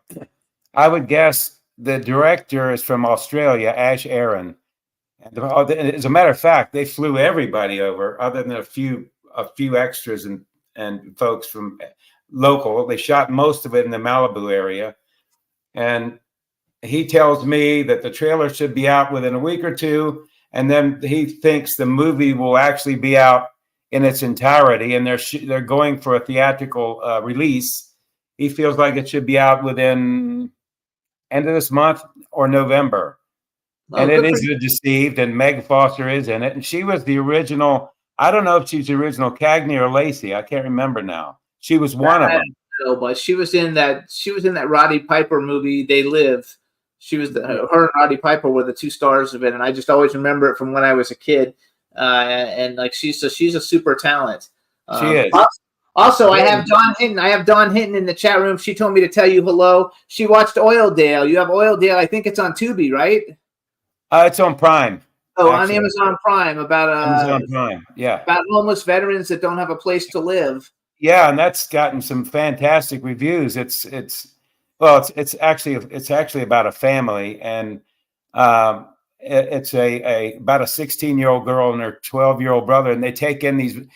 Their grandpa dies. They're living with their grandpa. I'm sorry. They have to put him in a nursing home because he's just too far gone. They just can't handle him. So they put him in a nursing home, and then all the grandpa's pension money, all of his income goes to pay the nursing home for his care. And so this 16-year-old girl and her 13-year-old brother, they decide to take boarders in to make ends meet. So they take in 3 veterans, and I'm one of them. And I'm the only homeless one that they take in an Iraq vet and 2 Vietnam vets, and I'm playing one of the Vietnam vets. And I've been on the street for a lot of years since Vietnam, and she's an aspiring country singer. So there's a lot of music in it, and we shot a lot of the music scenes at the Fox Theater in Bakersfield. I'm trying to think who built that. I think maybe Buck Owens. I liked it so much too, is because she lives in Bakersfield.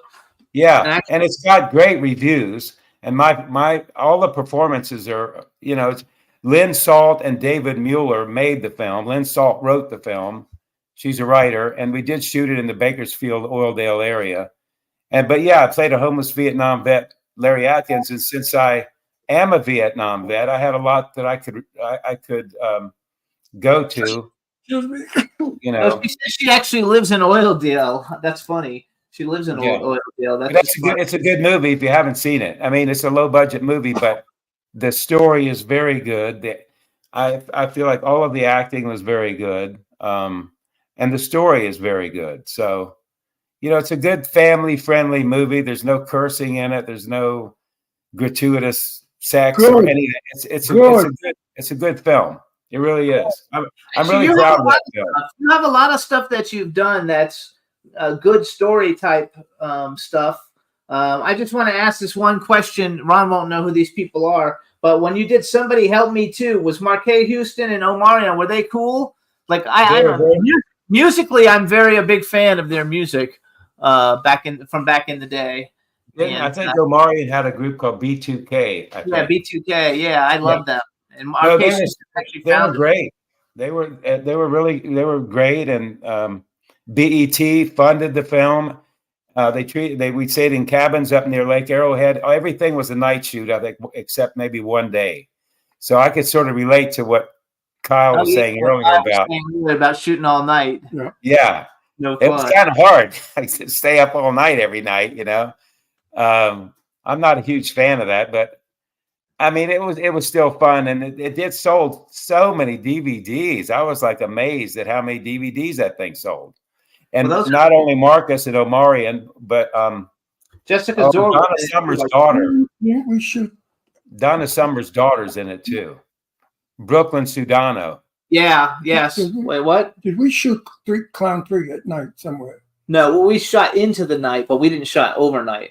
We shot that one night. We did. Yeah, until like 11 or 12 at night. Right. We didn't shoot overnight. I don't think I would like those overnight shoots either, though. I wouldn't really like that so much. I'm not crazy about it. And then after I did that, we did Somebody Help Me Too, which I don't think was nearly as good. The story wasn't nearly as good. And then from that, I got hired by Chris Stokes, the director, to do a pilot with John Amos, who just passed away. We did a pilot called Chris Stokes was the manager for Marquette Houston, because he had a group also, and then they discovered B2K. I'm big into the music thing, so I like it. And I'm actually friends with the other members of B2K. So I think it's just a cool thing, and I enjoyed it. So let's talk about. Let's go with you got a lot of horror. You got horror movies. You have every kind of movie. Is there a genre that you enjoy the most? Gosh, I like them all. I really hate the super gory stuff. The super he doesn't- super gory stuff. Now I could shoot people on camera and maybe knife somebody, but cutting their throat or cutting their guts out and all of that, I mean, I guess if the check was good enough, I would probably do it. But I've done things that I can't even watch now. I can't watch it because it's too gory. And I don't even, and my kids and grandkids hate seeing me do that stuff. Ron doesn't like the gory ones either. He's in a bunch of horror movies, but he doesn't really like to be in. He doesn't really like them. He doesn't really watch them. No, the movies I'm in, there's not one scene that I'm in anything horror. Oh yeah, not you personally, but the movies have horror, but he's not in them. When I read the script, if my character is, like you said, slitting somebody's throat, I won't accept the part because I won't do it. This is the first movie I'm getting killed in, Clown Motel, 3 Ways to Hell. Oh, I shouldn't have said that. Why not? Because it hasn't come out yet. Anyway, it was hard for me. Yeah. I've never when done. I can't even watch myself do something on screen, then it turns me off. Really. No, it's just that I'm so opposed to what I did. What I did. This is the weirdness of it. I am an advocate for suicide. I tell everybody, if you're going to commit suicide, call me. Talk to me. Suicide prevention. I don't believe in suicide. Right. And yet. Well, I don't either. And the part I play, I do it. Oh, you kill yourself? And I'm very against it. I hate the idea that that was his only time. He doesn't usually get killed. Never. He also doesn't like it if he won't do the films if they're going to throw blood on his hair because he can't get that fucking fake blood out of his white hair. So you know that. You kind of got it too, so you would have the same problem. No, I just don't. Listen, I think I'm good enough of an actor. I've been acting for 64 years, okay? Yeah. So I think I've learned something in 64 years. To have to be in a movie to kill people and chop them up takes no talent at all. Right. That's not an actor. That's just you're told, chop this, chop that, throw blood. You're not an actor. Actor portrays a story. Like what you did in Oildale, because I saw the trailer for it. So I won't be in, I don't do it anymore. I told Jimmy just recently, don't give me any scripts that are bloody and horrible. Yeah. I'm not interested. I'm not a killer. I'm not a slayer actor. I'm an actor that has talent and has what to say. So let's go to Hollywood a little bit. Hey, let's just put it this way. That kind of stuff is boring now to me. It's boring, and I should be excited about what I'm doing. I should be happy about it. And if I look at some scenes and I'm chopping somebody up, to me that's boring, and I'd rather just not do it or get a stunt double or something. I don't want to be known in my later years like the poor Betty Davis, who I knew, and we talked about Baby Jane. She did not like it. She needed the $60,000 they paid her, but she did not like that movie at all. Betty Davis didn't like that movie. She didn't like it. No.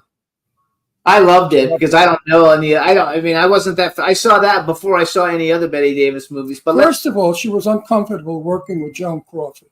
Number one, they were fighting all the time because sometimes they gave Joan more coffee than they gave Betty. You know what I mean? Stupid shit like that.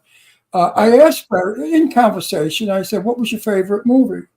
And she said, two movies. All About Eve was her number one, and number two was Now Voyager? Now Voyager.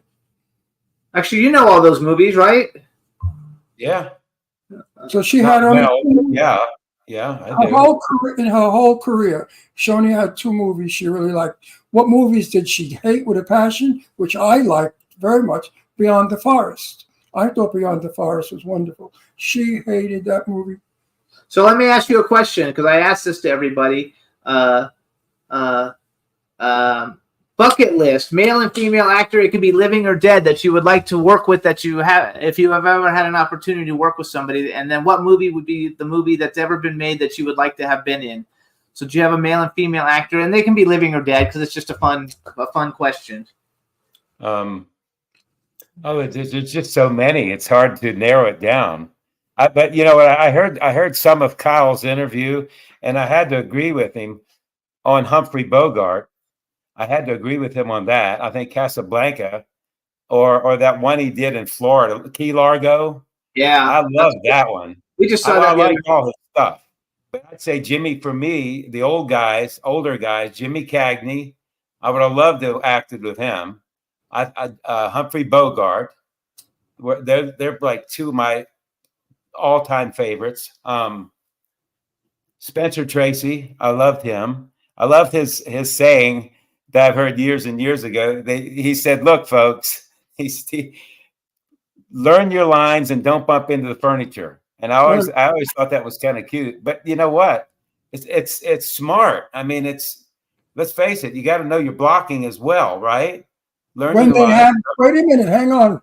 When they have blocking in today's movie, they don't have blocking anymore. Most of the movies he's in don't have blocking. Not much, no. You're right. They don't. No. You know what they tell you? Walk over to the window and then go back to the chair. I said, Ron can't stand it. He doesn't like the fact that, and actually, some of the movies lately have had, because he told them they need to do a rehearsal before they shoot it. But a lot of them, the movies he's been, they don't even do rehearsal. They just get up there, shoot the scene, and nobody knows what anybody's doing. I won't be in their movie if they don't do a rehearsal. Well, Cameron Crowe rehearsed, and he's about the only one that did. Yeah, I worked with, the guy that directed Eraser. Oh shoot. That's a Arnold Schwarzenegger movie. Yeah. I had a little scene in that with Vanessa Williams. And that was Arnold and James Caan and Robert Cromwell. There are a lot of good actors in that. But he rehearsed, and Cameron Crowe, as a matter of fact, Cameron Crowe wanted us to show up at Paramount, and I forgot the soundstage, and rehearse. He wanted full rehearsals before we started shooting. And it was cool because we got to meet the cast. Everybody came to the soundstage. They had couches set up everywhere and craft services. And the first thing that happened to me was I sat on the couch and Kirsten Dunst came in, sat down, very sweet, very nice, and introduced herself to me. And Orlando Bloom came in, same thing with him. I didn't see Alec Baldwin was in that film too, and so was Susan Sarandon. They did not rehearse, but the rest of the cast did. Now, maybe they were too, didn't have time or whatever. I mean, not going to disparage them. There are a lot of stars. There are a lot of stars that think there's nothing to learn anymore. They think they've learned it all and they don't need anything anymore to help it. That they're great enough to go out there and make it work. That's bullshit.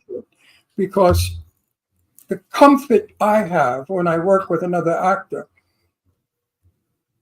it has to be a romance. There has to be a connection. And I find that connection in a rehearsal. The actual shoot, you know your stuff.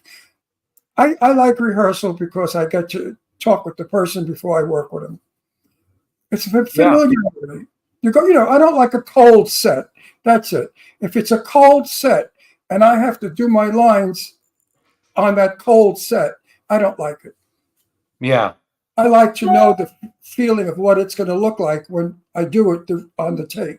So wait, go back though. So that's the male actors. Give me some female actors, and also give me a movie that you think that would have been fun to be in. Well, I like Diane Lane as a female. Fabulous. She's fabulous. I love Diane Lane. Me too. Wow. She's wonderful. She is incredible. Yeah. I always loved her. Boom. I mean, it's I mean, right away. I think she captures. Yeah. No, she's amazing. Another female, and I have to agree too with Kyle on Charlize Theron. I love her too. Wow. I do too. She's everything she does. She's 1,000% all the time. When she does something, she has her not only the lines, but the role down. And one of my old acting teachers said, "Don't just learn the lines, learn the role." Absolutely. Oh, well, what does that mean? That means, what is the character feeling at this point in the scene? What does he mean What does he mean by this line? He may say I love you, but he may actually mean he hates you. Exactly. You got to get the gist. Says that all the time. He's all the time because every time he gets actors on, he says everybody does is just read lines, but they have no idea what the hell. It's just reading lines. So many of the young kids on my movies, right? They're young. They don't know what they're doing. They'll say, Ron, how can you help me to be an actor, a better actor? I said, become the character. Become the character. Don't think like the character. Become the character. Yeah. Let those words that you're speaking be your reality of who you are. And that's what I say. Get to know the character. Yeah. You have to know the character blow its nose. Like I'm dying to blow my nose right now, but because I have sinus. But does the character blow his nose? Because it might be a very important part of the scene. Yeah.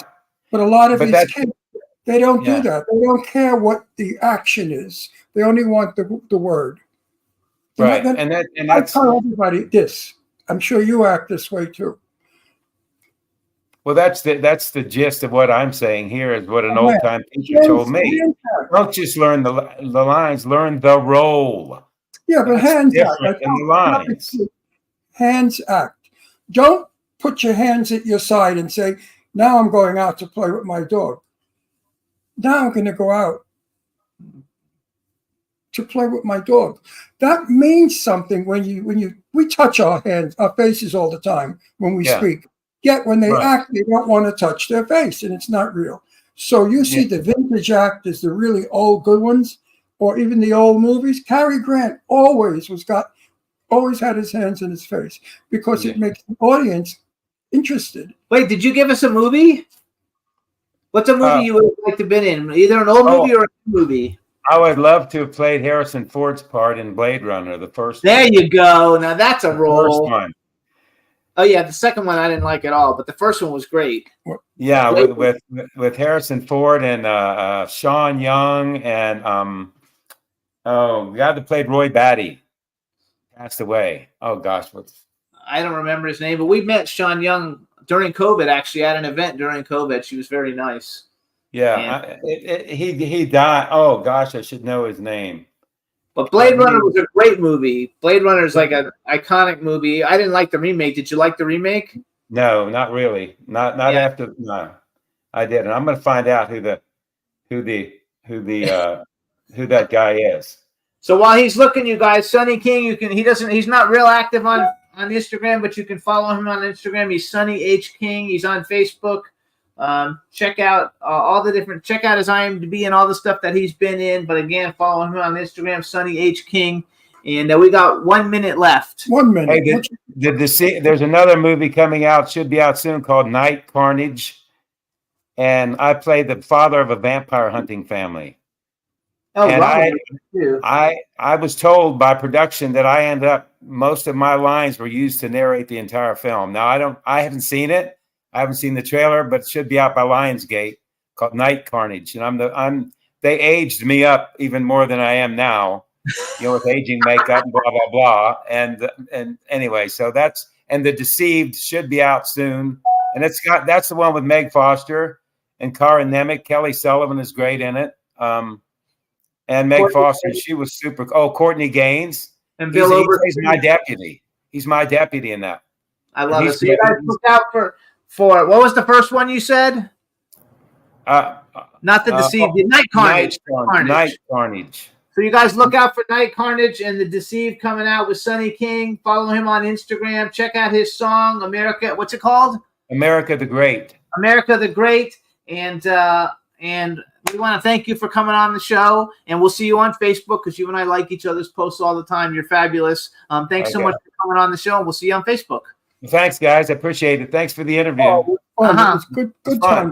Thank you so much. Thank you so much. Bye-bye. Thank you. Bye. All right, everybody. We'll see you next week. We're going to Halloween Hotness this weekend. Should be fun. Thanks, everybody, for being in the chat room, and we'll see you guys next week. Bye-bye. Can turn out to be so wrong. Yeah, we in the mix. Yeah, we in the mix, it's another episode. Here we go, the Jimmy Star Show with Ron Russell. Interviewing the hottest, newest, and truest of today's celebrities. Make sure to subscribe so you can get notified weekly. Jimmy Star, he's the king of cool. Ron Russell, he's a gorgeous dude. Chat room is live and you would be a fool not to vibe with us at the Jimmy Star Show with Ron Russell. Come watch it live on W4CY Radio. Miss some past episodes, download on iTunes. The Jimmy Star Show with Ron Russell. It's the Jimmy Star Show with Ron Russell.